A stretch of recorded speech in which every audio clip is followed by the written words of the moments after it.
কি খবর সবার? ভালো আছেন তো? ভালো তো সবার থাকারই কথা।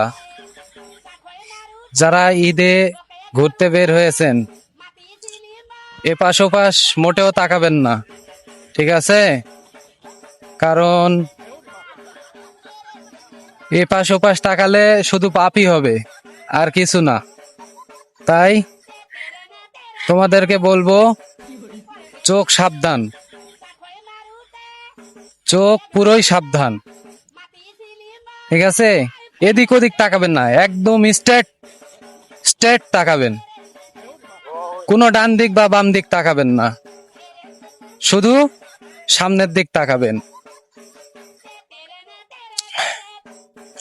তাই আপনাদেরকে আবারও অনুরোধ করে বলতেছি, ঈদের দিন চোখকে পাপে পরিণত করবেন না, কোনো দিক তাকাবেন না, শুধু সোজাই তাকাবেন, একদম স্ট্রেট, কোনো দিক তাকানো যাবে না।